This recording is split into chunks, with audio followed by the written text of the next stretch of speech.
Ողջույն սիրելի հետևորդներ, եթերում էսթետիկ բժշկության հաղորդաշարն է։ Այսօր խոսելու եմ չոր մաշկի մասին։ Ուզում եմ շնորհակալություն հայտնել իմ բոլոր հետևորդներին թողած լավ ու բարի մեկնաբանությունների համար։ Շնորհակալ եմ ձեզանից, սիրելիներս բոլորիցը, ձեր վստահության, ձեր տված խելացի ու գրագետ հարցերի, ինչպես նաև նրա համար, որ իմ խորհուրդները ոչ միայն լսում եք, այլ նաև կիրառում եք ձեր կյանքում։ Շատ շնորհակալ եմ, որ արժանացել եմ ձեր վստահությանը։ Եվ ինչպես բազմիցս կրկնել եմ իմ նախորդ տեսանյութերում, եթե չլինեիք դուք ու չլիներ ձեր վստահությունը, չէր լինի նաև իմ YouTube-յան ալիքը։ Շնորհակալ եմ բոլորիցդ անչափ։ Սիրելի հետևորդներ, ինչպես արդեն ասել եմ իմ նախորդ տեսանյութերում, էսթետիկ բժշկության մաշկը համարվում է պաշտպանիչ պատնեշ մեր օրգանիզմի համար։ Մաշկը եւ նրա երկու կարևոր հավելումները, մազերը եւ եղունգները, մտնում են ծածկույթային հյուսվածքի համակարգի մեջ։ Արդեն տեղյակ ենք ու գիտենք, որ մաշկը եւ նրա ածանցյալները կատարում են մի շարք ֆունկցիաներ։ Կոնկրետ մաշկը մեր օրգանիզմի համար շատ կարևոր դերեր է կատարում, ոչ թե մի դեր, այլ դերեր է կատարում մեր օրգանիզմում։ Ունի պաշտպանական, ջերմակարգավորիչ, արտազատական ֆունկցիա, ինչպես նաև մասնակցում է վիտամին D-ի սինթեզին։ Մաշկը լինում է մի քանի տեսակի։ Կա նորմալ մաշկ, յուղոտ մաշկ, կոմբինացված մաշկ, չոր մաշկ, կամ լինում է, որ մաշկը նաև լինում է սագամաշկ, այդպես են անվանում, չնայած սագամաշկը հազվադեպ է հանդիպում, համենայն դեպս մեր հասարակության մեջ։ Եվ չմոռանամ նաև վերջում ասել, որ մաշկը համարվում է մեր մարմնի, մեր ամբողջ օրգանիզմի ամենածանր օրգանը։ Սիրելի հետևորդներ, մեր Հայաստանի Հանրապետության բնակչության շրջանում ընդհանուր մոնիտորինգով որ նայենք, այսպես հաշվարկ անենք, ես որպես կոսմետոլոգ համենայն դեպս, երբ ինձ մոտ գալիս են պացիենտները սպասարկվելու տարբեր տեսակի պրոցեդուրաներ են կանում կապված մաշկի հետ, ես նկատել եմ, որ մեր ժողովրդի մոտ գերակշիռ մասը կազմում է յուղոտ ու կոմբինացված մաշկը։ Եթե դասակարգենք այս ամենը, ես սա իմ կարծիքն եմ ասում, որովհետև այդ եզրահանգման եմ եկել անկեղծ ասած, եթե նայենք, որ գերակշռող մասը մեր ժողովրդի շրջանում կազմում է յուղոտ ու կոմբինացված մաշկը, ուրեմն սրան հաջորդում է չոր մաշկը։ Չոր մաշկը, սիրելի հետևորդներ, լավ արտահայտված է լինում, եթե կա թեփոթվածություն, մաշկը թեփուկավոր է, մաշկը կարմրած է, մաշկի վրա կան ճաքեր կամ բծավոր հետքեր։ Այս ամենը վկայում է այն մասին, որ մարդու մոտ մաշկը չոր է։ Իհարկե կարող են լինել տարբեր հատվածներում, ոտքերի շրջանում, ձեռքերի շրջանում, պարանոցին, դեմքին, ամբողջ մարմնին,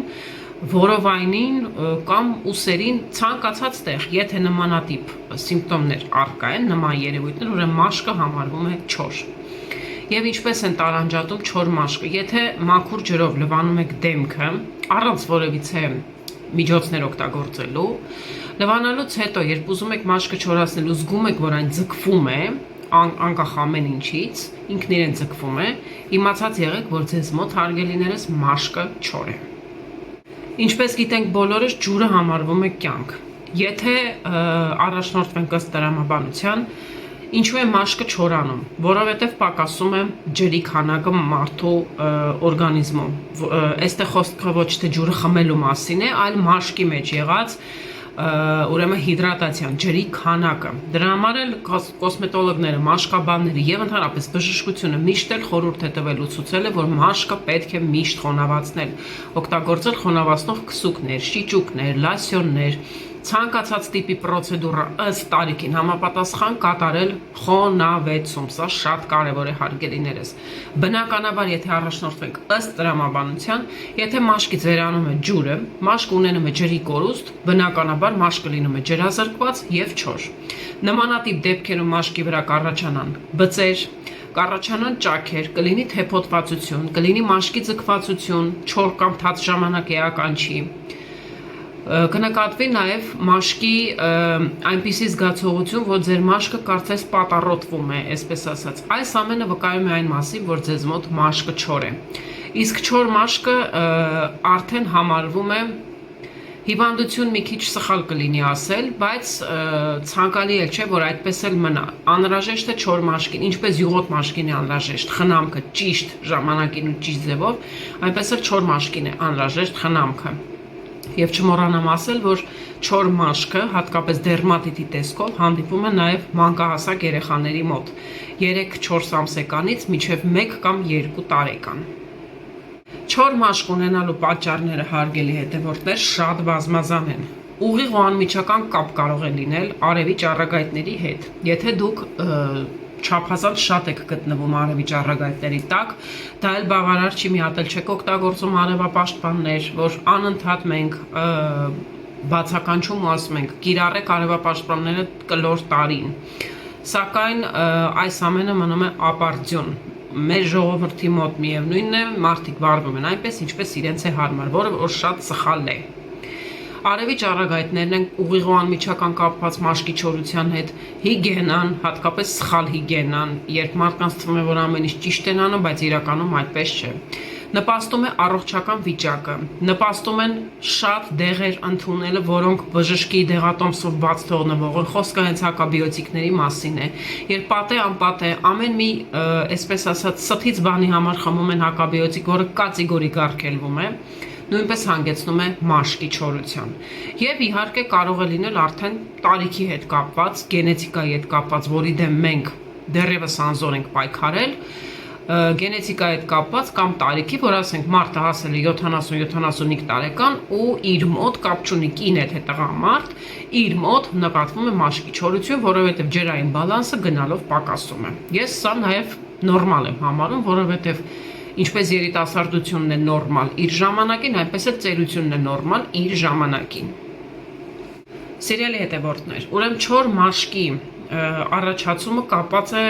մաշկի արտաքին միջավայրից ջրի կորստով, արտաքին շերտից ջրի կորստով։ Առաջինը դա տաքությունն է։ Հիմա փորձեմ ավելի մանրամասն բացատրել։ Ուրեմն վառարանների մոտ երկար ժամանակ գտնվելը, շատ մոտ նստելը,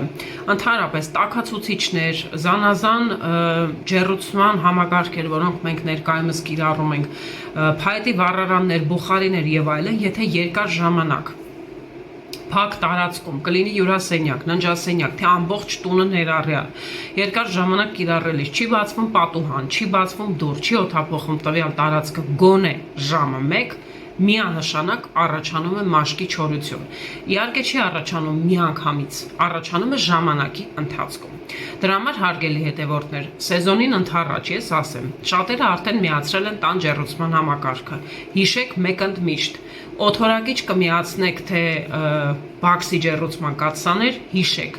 գոնե ժամը 1 պետք է բացանեք պատուհանը ու օդափոխեք տվյալ տարածքը, թեկուզ եթե սարքավորումը գտնվում է միացված վիճակում, որովհետև օդափոխելը հարգելի հետևորդներ, ինձ թվում է երբեք մոդայից դուրս չի եկել ու դուրս չի գա։ Օդափոխելը միշտ է անհրաժեշտ, որովհետև մենք կարիք ունենք թթվածինի։ Երկրորդը սիրելի հետևորդներ շրջակա միջավայրն է։ Եթե մարդը բնակվում է ցուրտ, խոնավ միջավայրում, սա հատկապես այն երկրների մասին է, որտեղ կլիման գրեթե միշտ ցուրտ է, բնականաբար լինում է մաշկի չորություն։ Եվ նմանատիպ բնակության վայրերում այն անձինք, ովքեր ապրում են նման վայրերում, իրենց մոտ ավելի շատ է լինում չոր մաշկը, այդպիսի մարդիկ ավելի շատ են լինում, քան ասենք մեր Հայաստանի կլիմայում կամ որևէ այլ տաք երկրներում։ Իրենց մոտ մաշկը համեմատաբար լինում է խոնավ, եթե կա ծով, եթե կա օվկիանոս, քաղաքը գտնվում է ծովի կամ օվկիանոսի ափին եւ կա անհրաժեշտ խոնավությունը։ Հաջորդը սիրելի հետևորդներ, չափից շատ լոգանք ընդունելն է։ Չափից շատ լոգանք ասված դա նշանակում է, եթե մարդը օրական 4 անգամ կամ 5 անգամ մտնում է բաղնիկ, ուղղակի հենց այնպես սիրողական բնույթ է սա կրում լոգանք ընդունելու չափազանց շատ տաք ջրով։ Սա նորմալ չի սիրելի հետևորդներ։ Նորմալ այն է, երբ մարդիկ ամեն օր լողանում են կամ առավոտյան կամ երեկոյան։ Մաքսիմում 2 անգամը նորմալ է, բայց եթե 2 անգամը դուք չարաշահում եք ու դա անում եք անընդհատ պարբերաբար, նշանակում է, որ մի օր հանգելու եք չոր մաշկի առաջացման։ Բնականաբար, ես որպես մասնագետ հոգեբանորեն եմ մոտենում այս ամենին, ամեն ինչի հետ, պատճառը կապելու են ամեն ինչի հետ, բացի նշածս ուրեմն կետից, որ չափազանց շատ լոգանքը շատ տաք ջրով հարգելի հետևորդներ, արգելվում է, որովհետև դուք ձեր մաշկը եւս մեկ անգամ վնասում եք, երբ ջերմաստիճանը լինում է չափազանց տաք։ Խոսքը եռման ջրի մասին է։ Սա աբսուրդ է ուղղակի, նման կարգի տաք ջրով անընդհատ լոգանք ընդունելը։ Հաջորդը հարգելի հետևորդներ, սխալ լվացման միջոցները եւ թունդ օճառներ օգտագործելն է։ Խոսքը նրա մասին է, որ եթե ձեր մաշկը չոր է, բայց դուք գնում եք ու առանց իմանալու, առանց մասնագետին հարցնելու, վերցնում եք լվացման միջոց, որը նախատեսված է նորմալ մաշկի համար, բայց ձեր մաշկը չոր է, սա կոպիտ սխալ է համարվում ձեր իսկ կողմից ձեր օրգանիզմի համար, որովհետև եթե մաշկը չոր է, անհրաժեշտ է ընտրել ճիշտ լվացման միջոց, որը նախատեսված է հենց չոր մաշկի համար։ Իսկ եթե ձեր մաշկը յուղոտ կամ կոմբինացված է, չի կարելի ընտրել չոր մաշկի լվացման միջոց, որովհետև դարձյալ հանգելու եք խնդրի առաջացման։ Իսկ եթե Աստված մի արածե, նման սխալ միջոցներ կիրառելը կրի շարունակական բնույթ ու դուք խախտեք ձեր մաշկի pH-ը, իմացած եղեք, որ հետո շատ դժվար է լինելու դա վերականգնել։ Անգամ ամենասուպեր կոսմետոլոգները շատ երկար ժամանակ կպահանջվի իրենցից, որպեսզի կարողանան ձեր մաշկի pH-ը կարգավորել ու կոպիտ ասած ձեր մաշկը բերել խելքի։ Եթե իհարկե դա հնարավոր է լինում, որովհետև ես ականատես եմ եղել խայտառակ դեպքերի, երբ մարդիկ զոհն են դարձել իրենց իսկ անգրագիտության։ Անգրագիտությունը մեղմ եմ ասում, երբ բավական չի չեն իմանում, դեռ մի հատ էլ չեն էլ հարցնում, երբ մասնագետը իրենց ճիշտ ուղղորդում է չեն հարցնում, ինչու են ուղղորդում, ինչի համար։ Այլ ուղղակի մտնում են, իրենք խանութ կլինի, դեղատուն կլինի, թե սուպերմարկետ, գնում են այն ինչը գնով է հարմար, միշտ նայում են գնի հարմարությանը, բայց չեն մտածում իրենց առողջության մասին։ Սա եւս փաստում է այն մասին, որ մենք կրթվելու կարիք ունենք։ Եվ կրթվելու եւ ինքնակրթվելու, իմացած եղեք։ Եթե վերցնում եք լվացման միջոցներ, հատկապես ձեր դեմքի համար, կանայք կլինեն թե տղամարդիկ, կապ չունի։ Մաշկը պահանջում է խնամք։ Պետք է առաջնորդվեք ճիշտ ցուցումով, ճիշտ ձևով։ Եթե չոր մաշկ է, վերցրեք չոր մաշկի համար նախատեսված։ Եթե նորմալ է, ուրեմն նորմալ է։ Եթե յուղոտ կամ կոմբինացված է, հատկապես ակնեին հակված է, ապա վերցնում եք համապատասխան լվացման միջոց եւ խուսափեք խանութներում վաճառվող թունդ ու շատ էժան օճառներից, որոնք հեռացնում են ձեր մաշկից, ձեր մաշկի բնական յուղը, հանգեցնելով հետո ձեզ շատ բարդ խնդիրների։ Հաջորդը սիրելի հետևորդներ, դրանք մաշկային հիվանդություններն են, ինչպիսին է փսորիազը, էկզեման, ատոպիկ դերմատիտը։ Այս հիվանդությունները ում մոտ որ այն անձի մոտ ում մոտ որ արկա է, իմացած եղեք, որ մաշկը չոր է։ Հակառակ դեպքում նորմալ ու յուղոտ մաշկի դեպքում երբեք նման հիվանդություններ չեն առաջանում։ Ցիտածս հիվանդությունները առաջանում են միայն չոր մաշկ ունեցողների մոտ, իսկ ատոպիկ դերմատիտը ամենաշատը Հայաստանի Հանրապետությունում ցավոք հանդիպում է մանկահասակ երեխաների մոտ 3 կամ 6 ամսեկանից մինչև 1 կամ 2 տարեկան։ Հաջորդը սիրելի հետևորդներ, բուժումներն են։ Ուրեմն 3 կետ եմ ես առանձնացրել կապված այս կետի հետ։ Առաջինը հակաբիոտիկներ, երկրորդը քաղցկեղի դեմ դեղամիջոցներ եւ երրորդը դիալեզի դեմ դեղամիջոցներ։ Այս 3 դեպքերում էլ